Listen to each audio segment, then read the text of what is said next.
Hello बच्चों, कैसे हैं आप सब। तो आज हम एक नया टॉपिक स्टार्ट करने वाले हैं जिसका नाम है निर्देशांक ज्यामिति। ठीक है, ये क्या होता है तो आइए आज इसे हम सीखते हैं। बहुत ही छोटी वीडियो होने वाली है लेकिन हम आपको पूरा सिखा करेंगे। सबसे पहले क्या करना है, इसमें होता है ये जो लिटी लाइन होती है ना, इसे बोलते हैं हम एक्स अक्ष, और ये खड़ी लाइन होती है इसे बोलते हैं हम वाई अक्ष। चूंकि ये दोनों मतलब एक्स अक्ष और वाई अक्ष एक दूसरे को जिस बिंदु पर कट करते हैं इसे बोलते हैं मूल बिंदु ओ।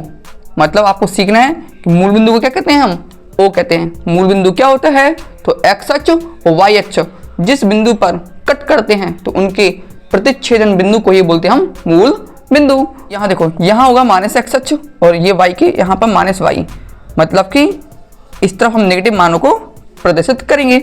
आइए बताते हैं कैसे।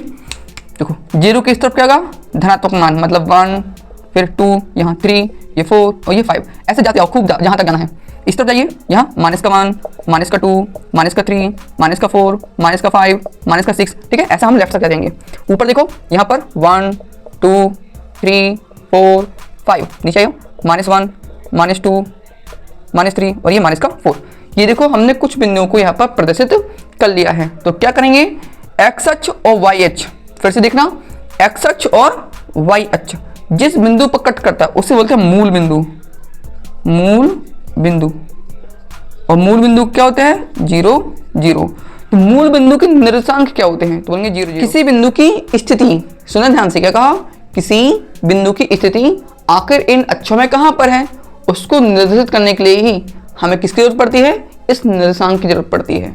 ठीक है, और इसमें हम सबसे पहले एक्स अक्ष को रखते हैं। एक्स अक्ष वाला बिंदु, जैसे कोई पॉइंट है उसमें हम सबसे पहले एक्स अक्ष वाला और फिर वाई अक्ष वाला पॉइंट रखेंगे। ठीक है, आइए बताते हैं। एक बात और ध्यान रखना कि एक्स अक्ष पर वाई का मान 0, यहाँ देखो ये एक्स अक्ष है, बोलो हाँ। क्या एक्स अक्ष पर वाई का मान मिलेगा, बोलो नहीं मिलेगा। मतलब कि एक्स अक्ष पर वाई का मान क्या होगा 0, एक्स अक्ष पर वाई का मान 0। ठीक इसी प्रकार का ये है वाई अक्ष, तो वाई अक्ष पर एक्स का मान क्या होगा 0, है ना। चलो अब हम कुछ पॉइंट ले लेते हैं। जैसे हमने कहा चलो भैया मुझे कुछ लिख के 2 और 3, इस पॉइंट का नाम दिया हमने ए, एक दिया हमने बी पॉइंट दिया जिसका नाम दे दिया -2 और 4। चलो इसको हमें दिखाओ कि आखिर ये बिंदु इस पूरे अक्ष में कहाँ पर है। तो हम क्या बताएंगे कि देखो भैया, सबसे पहला होता है हमारा एक्स अक्ष वाला, दूसरा होता है हमारा वाई, ये हमारा एक्स वाला और ये हमारा वाई। अक्ष पर 2 रहा ये वाला पॉइंट, वाई में कितना चाहिए 3, तो वाई में 3 कहाँ रहा ये वाला। अब इनको मिलाओ, चलो अब मिलाते हैं। ऊपर जाने दो, यहाँ पर इस तरफ आने दो। ये जो बिंदु मिला इस बिंदु का नाम होगा 2 और 3, जिसे हमने कहा बिंदु ए। आयस में इसी को बोलते हैं हम निर्देशांक करना। ठीक है, बिंदु बी कहाँ है, बिंदु बी है -2 और 4 पर, तो -2 जाओ, बी कहाँ है -2, मतलब पहला जाओ एक्स अक्ष पर -2 ये रहा, और वाई पे जाना है 4, वाई 4 कहाँ ये रहा। इसको ऊपर जाने दो, और इसको यहाँ पर जाने दो, ये रहा। तो इस बिंदु का नाम देंगे हम -2 और 4, और ये पॉइंट रहा हमारा बी। ठीक है, ठीक इसी प्रकार पर अगर हमने एक पॉइंट कह दिया कि चलो सी बना के दिखाओ जिसका मान है 0 और -3। ठीक है, क्या कहा 0 और -3। तो देखो ये एक्स अक्ष का बिंदु है, ये वाई वाला, तो एक्स अक्ष पर 0 मतलब ये तो यही रहेगा। वाई पर जाना है -3, तो वाई -3 कहाँ है, तो देखो 0 के ऊपर ये सारे होते धनात्मक और 0 के नीचे ये सारे होते ऋणात्मक, तो -3 कहाँ रहा ये रहा। तो ये जो बिंदु रहेगा ये रहेगा हमारा बिंदु पॉइंट सी। ठीक है, क्योंकि यहाँ पर है 0 और ये रहा -3। ठीक है, मूल बिंदु कहाँ रहेगा, ये रहा मूल बिंदु ओ, जिसका मान है 0, 0, क्योंकि यहाँ पर क्या होता है 0 होता है। ठीक है, आप समझ में आए ना, यस। और मूल बिंदु क्या होता है तो एक्स अक्ष और वाई अक्ष जिस बिंदु पर एक दूसरे को कट करते हैं उसी को बोलते हैं हम मूल बिंदु। हम सीखते हैं किसी बिंदु की अक्षों से दूरी, मतलब कोई बिंदु है वो एक्स अक्ष से कितनी दूर है और वाई अक्ष से कितनी दूर है। आइए इसे सीखते हैं। इसके लिए देखो हमने 2 बिंदु लिए, एक लिया P, एक लिया Q। P लिया हमने 4, 2 और Q लिया 1 और -4। सबसे पहले हम क्या करेंगे, इन बिंदुओं को इस ग्राफ में बनाएंगे। आओ बना के देखते हैं। कहाँ पर है 4, एक्स अक्ष वाला 4, एक्स अक्ष में 4 कहाँ ये रहा, वाई में कितना चाहिए 2, वाई में 2 कहाँ रहा ये रहा। चलो इनको मिलाओ, तो इसको जाने दो ऊपर, ये इसको लेफ्ट में जाने दो, राइट में जाने दो, ये रहा। ठीक है, ये जो पॉइंट है यही पॉइंट हमारा पॉइंट पी। और कितना है 4 और 2। ऐसे क्यों कितना है तो बोलेंगे 1 और -4। चलो 1 कहाँ रहा, ये रहा 1, ये रहा। -4 कहाँ है तो y में -4 ये रहा, मतलब ये इस तरफ और ये नीचे तरफ, ध्यान दो ये कुछ ऐसा, इसका नाम है 1 और -4। तो देखो क्वेश्चन ये कहेगा कि ये जो बिंदु है, देखना ध्यान से, ये जो बिंदु P है, यस ये जो बिंदु P है, ये बिंदु P x अक्ष से कितनी दूर है। तो देखो चेक करो, x अक्ष कहाँ रही, ये रही x अक्ष। बिंदु P कहाँ रहा, ये रहा। तो ये बिंदु P x अक्ष से कितनी दूर है तो बोलेंगे इतनी दूर है। और ये क्या है, मतलब 2 दूरी पर है ना, 2 इकाई दूरी पर है। तो ये 2 क्या है तो बोलेंगे y अक्ष वाला बिंदु है। यस, तो यही इसका आंसर होता है। जैसे हमने कहा बिंदु P की x अक्ष से दूरी कितनी है तो बोलेंगे आंसर होगा y निर्देशांक। y निर्देशांक, y इसका निर्देशांक कितना है 2, तो इसका आंसर कितना होगा 2। यही मैं बोलूंगा बिंदु P की y अक्ष से दूरी कितनी है तो y अक्ष कहाँ रहा, ये रहा। इससे कितनी दूर है, ये देखो इतनी दूर है, ये है ना, इतनी दूर है ना, यस। और ये इतनी दूर कितनी दूर है चेक करो 4, और 4 का मान क्या है बोले ये तो x अक्ष वाला बिंदु है। तो अगर बिंदु P की y अक्ष से दूरी बोलेंगे तो बोलेंगे x निर्देशांक, क्या होगा x निर्देशांक। चलो दूसरा देखो, जैसे हमने बिंदु बनाया ये है Q, ये क्या है बिंदु Q। इस बिंदु Q की x अक्ष से दूरी कितनी है तो देखो x अक्ष कहाँ रहा, ये रहा, ठीक है, और बिंदु कहाँ रहा, ये रहा। तो कितनी दूर पर है ये तो बोलेंगे 4, इतनी दूरी है ना ये, यस। तो -4 का भी कहेंगे क्या, नहीं, क्योंकि दूरी कभी भी नेगेटिव नहीं होती है, इसलिए हमेशा आंसर क्या दोगे, पॉजिटिव ही दोगे, चाहे ये इस तरफ बने चाहे ये ऊपर बने, क्योंकि दूरी कभी नेगेटिव होती नहीं, इसलिए -4 दूरी नहीं कहोगे, केवल कहोगे 4 इकाई दूरी पर है। ओके, और यही बिंदु बताओ y अक्ष से कितनी दूरी पर है तो बोलेंगे बस इतनी दूरी पर है।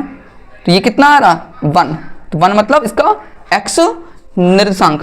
तो क्वेश्चन देखना ध्यान से सुनना, मैं क्या बोलूंगा, किसी बिंदु की x अक्ष से दूरी, तो आंसर क्या होगा y निर्देशांक, निर्देशांक।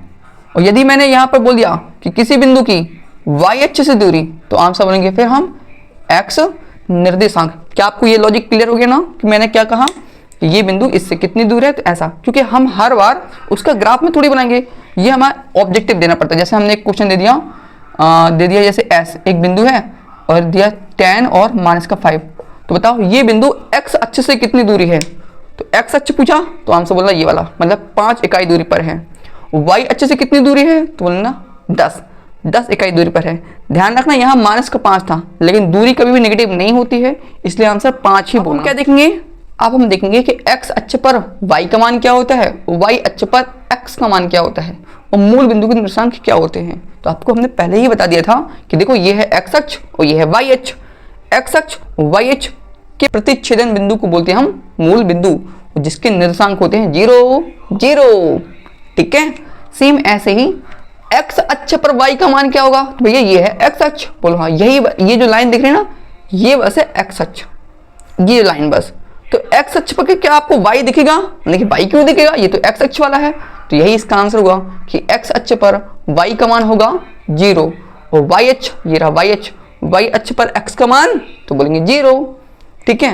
हाँ, लेकिन ये इसको बोलते हैं हम चतुर्थांश, ये पहला चतुर्थांश, ये दूसरा, ये तीसरा और ये चौथा। देखो कैसे, ये पहला चतुर्थांश, ये दूसरा चतुर्थांश, ये तीसरा और ये होता है आपका चौथा। इसके लेने पड़ते हैं हमें चिन्ह। यहाँ देखो ये भी प्लस का, ये भी प्लस का, तो इसके चिन्ह होते हैं प्लस प्लस। दूसरे देखो, हमने आपको पहले बताया था कि हमेशा जो बिंदु होता है उसमें x आता है और फिर बाद में y आता है। तो सेम इसमें भी चिन्ह हम पहले लिखेंगे, ये माइनस का चिन्ह है और ये प्लस का चिन्ह है। यहाँ देखो ये माइनस का, ये माइनस का और ये भी माइनस का, तो साइन आएंगे तीसरे चतुर्थांश में माइनस माइनस के। चौथे देखो ये प्लस का और ये माइनस का, तो प्लस और माइनस। समझ में आया ना। हाँ, क्यों, क्योंकि देखो ये सारे मान इस तरफ कैसे होते हैं पॉजिटिव, इस तरफ कैसे होते हैं नेगेटिव, इस तरफ कैसे होते हैं पॉजिटिव, ये कैसे होते हैं नेगेटिव। इसी प्रकार से हमें सबसे पहले x रखना है फिर y रखना है। तो ये प्लस और ये भी प्लस, तो प्लस प्लस। फिर देखो ये माइनस के साइन है, ये प्लस के हैं तो माइनस प्लस। यहाँ देखो ये माइनस के हैं, ये भी माइनस के हैं तो माइनस माइनस। यहाँ देखो ये प्लस के हैं लेकिन ये माइनस के हैं तो प्लस माइनस। इस प्रकार से हमने क्या बनाए चतुर्थांश, क्या बोलते हैं इसे हम चतुर्थांश, ठीक है, चतुर्थांश। तो अब हम देखेंगे कोई बिंदु इन चारों चतुर्थांश में से कहां पर है।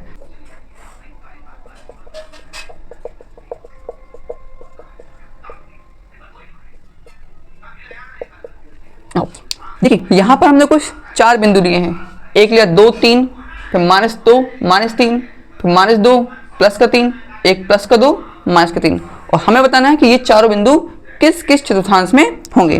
तो देखो यहाँ पर ये प्लस का, ये प्लस का, हाँ तो प्लस प्लस ये दिख रहा प्लस प्लस, मतलब ये 2 3 बिंदु हैं, ये कहाँ दिखेंगे हमको, पहले चतुर्थांश में, मतलब प्रथम चतुर्थांश में। ये देखो दोनों माइनस माइनस के हैं, माइनस माइनस कहाँ दिख रहा, तो बोलेंगे ये प्लस प्लस के हैं, ये माइनस माइनस के हैं, तो तृतीय चतुर्थांश में। यहाँ देखो ये माइनस और एक प्लस का है, तो माइनस प्लस कहाँ दिख रहा, ये मतलब ये है दूसरे चतुर्थांश में।